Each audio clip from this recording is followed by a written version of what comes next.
এই দেশে 150,000 কোটি টাকার সিগারেটই বিক্রি হয়। বিশ্বের ভিতরে 5 নাম্বার বিড়িখোর বাংলাদেশ। এই দেশে মানুষ 20 কোটি, স্মার্টফোন চালায় 23 কোটি, বাইক চলে 30 লাখ, প্রাইভেট কার চলে 50 লাখ। এই দেশ আবার গরিব হয় কেমনে? ওই বেটা, যারা গরিব ওরা গরিবই আছে, আর যারা বড় লোক ওরা বড় লোকই হইতাছে। এমনি দেশ চললে সবাই তো না খেয়ে মরবো।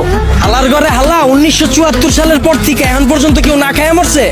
তুই তো নিজের বুকে হাত দিয়ে কইতে পারবি এখন পর্যন্ত কোনো একবেলা না খায় হইছস? হালার ঘরে হালা 3 বেলা তো ভাত খাসি, লগে আবার বিকালের নাস্তাও মারাস। আর যে কস জিনিসপত্রের খালি দাম বাড়তাছে, খামু কেমনে? জিনিসপত্রের দাম বাড়লে খাস কে, কিনস কে? বুঝে আমারে? তাহলে কি আপনি বলতে চাচ্ছেন সাধারণ মানুষ না খেয়ে থাকবে? এনে আপনি আবার সাধারণ মানুষ কই পেলেন? এনে তো সবাই অসাধারণ। আমরা সবাই বাংলাদেশি, আমরা সবাই এক। একটা জিনিসের যদি দাম বাড়ে, আমরা যদি এটা খাওয়া বা ব্যবহার করা বন্ধ করে দিই, দেখি ব্যবসায়ীরা কার কাছে বেচে।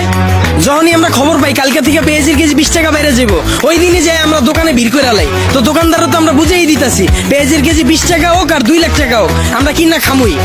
যেটা মার্কেটে চাহিদা বেশি থাকবে ওটার দাম তো বাড়বেই। আমরা যদি সিদ্ধান্ত লই আমরা খামু না, ব্যবসায়ীরা বেচবো কার কাছে? আর পৃথিবীর যখন জন্ম হয়েছিল তখন কি এত খাওয়ান দাওয়ান ছিল? তখন কি এত বার্গার ছিল, পিজা ছিল? তখন কি মুরগির কালাবুনা ছিল? কে মানুষ শাক পাতা খায় বাচ্চা রইছে না? আমরাও পারো, আমগো সবার একই তো হইব। যে কোনো সিন্ডিকেট ভাঙার লেগে আমরা নিজেরাই যথেষ্ট। আর সরকারের দোষ দিয়া লাভ কি? আমরা জনগণ নিজেরাই তো চুতিয়া।